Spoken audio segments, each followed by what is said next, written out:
प्रणाम दीदी। आओ कुंती। दीदी, मेरे साथ आपके पांचों पुत्र और वासुदेव भी हैं।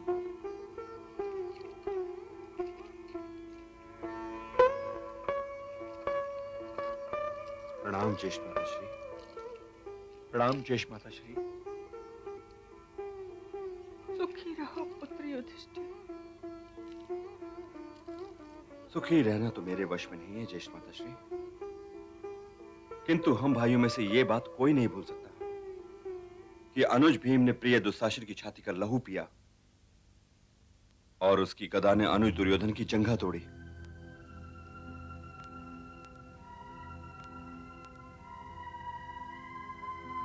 किंतु वो वचनबद्ध था पुत्र।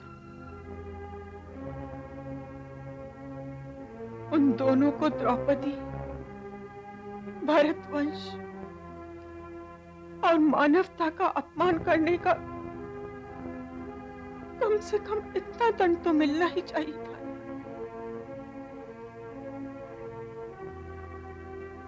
मेरे भीम ने उनका वध नहीं किया था, उसने तो उन्हें केवल दंड दिया था पुत्र। और दंड देना कोई अपराध नहीं। अपराधी तो मैं हूं गांधारी। मुझे शाप दो, और जब शाप देने के पश्चात तुम्हारा मन हल्का हो जाए तो वन की ओर प्रस्थान करने की तैयारी करो।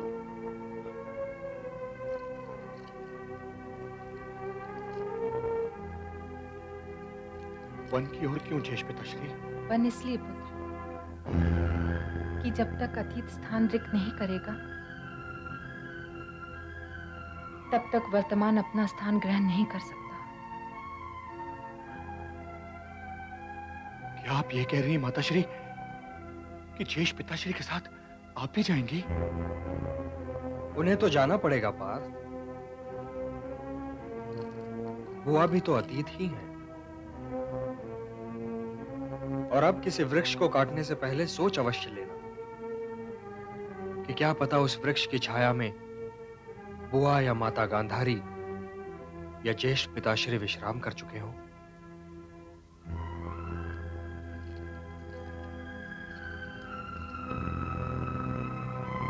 मेरा नाम लेना क्यों भूल गए वासुदेव? आप भी काकाश्री? मैं भी तो अतीत ही हूं पुत्र। किंतु बड़े भैया के राज्याभिषेक तक तो आप सबको रुकना ही पड़ेगा महात्मा विदुर। अतीत के आशीर्वाद के बिना कोई वर्तमान पनप नहीं सकता, और यह रहस्य आप सब भली भांति जानते हैं। इस शुभ अवसर पर मेरा होना उचित नहीं है वासुदेव। मैं वो राजा हूं जिसने देश पर अपने पुत्र और समाज कल्याण पर पुत्र कल्याण को अधिमान दिया। मैं अशुभ हूं वासुदेव।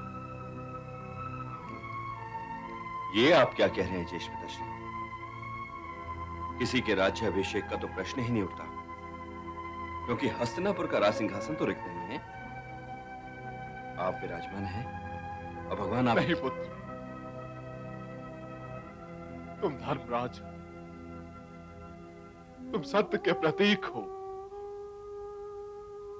तुम भगवान से ये ना मांगो। मैं तो केवल तुम्हारे पिता अपने प्रिय अनुज पांडु का प्रतिनिधि था। अब तुम आ चुके हो, तुम इस सिंहासन के उत्तराधिकारी हो, और फिर मैं बहुत थक भी चुका हूं।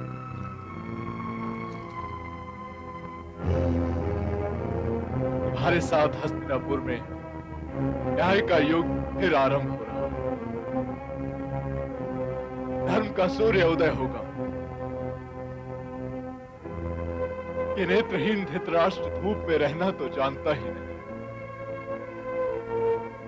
इसे अपना अंधेरा समेटकर चला जाने दो। हे पुत्र, मैं देख तो नहीं सकता, किंतु अनुमान अवश्य लगा सकता हूं कि तुम सिंहासन पर बहुत अच्छे लगते हो।